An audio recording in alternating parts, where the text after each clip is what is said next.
Second question is, what is additive inverse for a real number a? So what do we mean by additive inverse? As we discussed in the variant a, that additive identity is the number. For example, I'll just recall here that additive identity was when we have any number, and what is that number if we add here, and we will get back the same number, this one. So that was the zero number. It will unchange the a. We will get back the same number. It doesn't affect if we add 0 to any of the number. So this is the additive identity.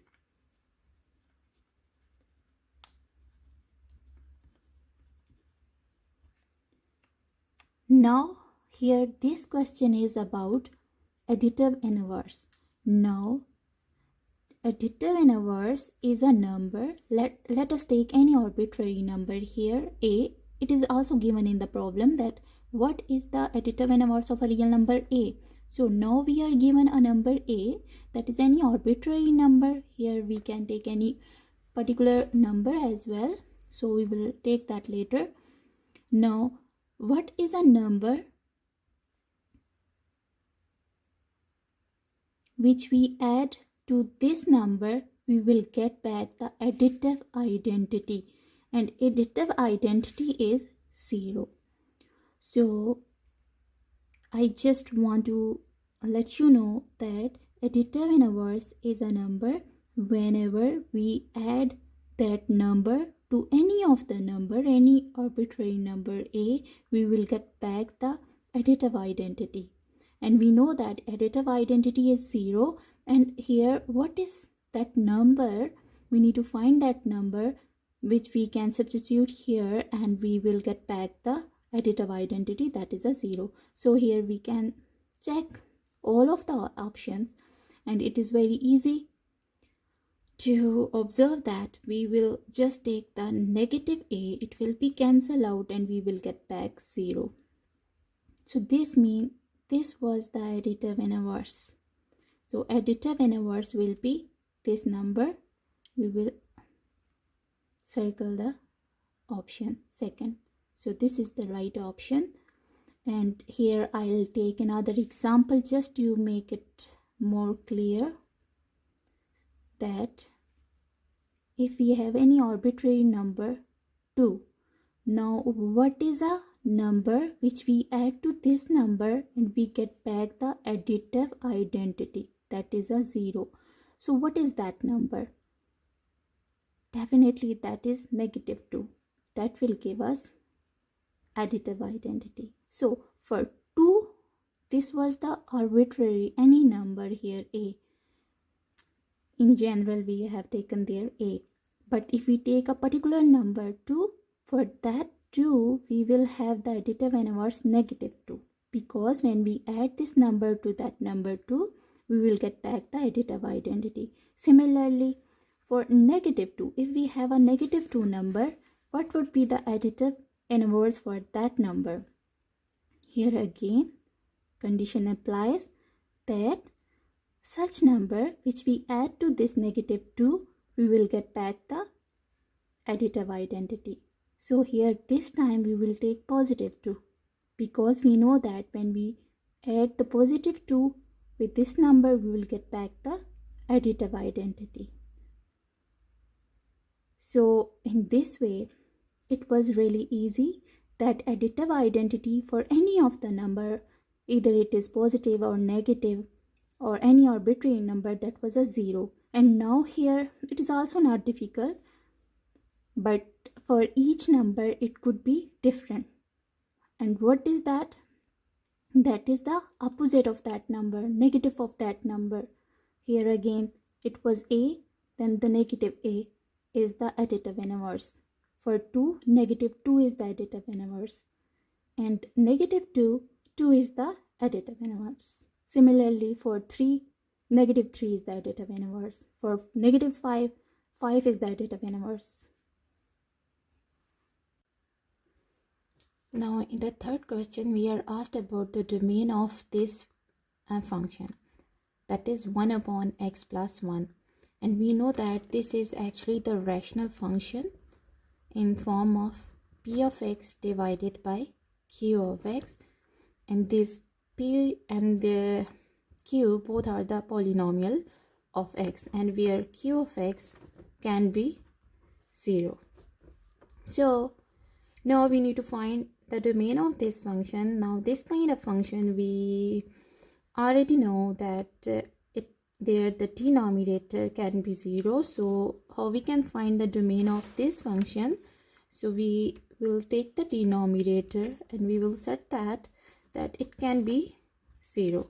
Now from here, as we solve the equation, from here also we can simplify this for the variable x. So that would be x equal to -1, sorry, not equal to -1. So this means for this kind of function, or for this particular function, x cannot be -1. So the domain of this function, domain of 1 upon x plus 1 will be equal to all real number except x equal to -1. We can write the domain in interval form. So that would be actually -infinity to -1 union -1 to positive infinity. So this is the domain of that function. So right option is this one. Now the fourth question is, if p is dash, then not p will be dash. We are given below 4 options and we need to choose the correct one. Actually, this is a fundamental principle in logic. This law states that the proposition p and its negation can both be true at the same time. For instance, that p is a proposition that today is raining, then not p, its negation will be today is not raining. They both can be true at the same time. And how we can draw the table for this logical operator not, or we can say that it's not or negation. So if proposition p is true, then by default its contradiction will be, or its negation will be false. And if p is false, then its negation will be true.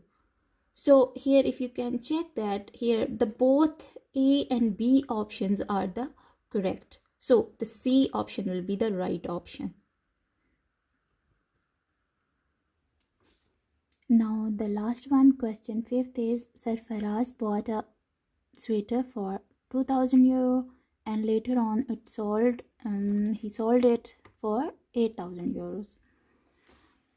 By what percent did the value of sweater increase as we solved in variant A? It is the same, that here this is the problem of percentage increase. So we need to find out the value of the percentage increase. So that would be percentage increase is equal to actual increase upon original amount, or the original value or price of the sweater, multiplied by 100. So we know that what is the actual increase? Actual increase is actually new value minus original value. So that would be 8000 minus 2000, that would be 6000, upon original value was 2000 multiplied by 100. So it will be cancelled out, but we can simplify it. So that would be actually what? 300%. So the right option is this one, 300%. Total percent increase in the value of the sweater. In this video, I have discussed the second variant of a section A for the quantitative reasoning 1. If you found it helpful, please give it a thumbs up.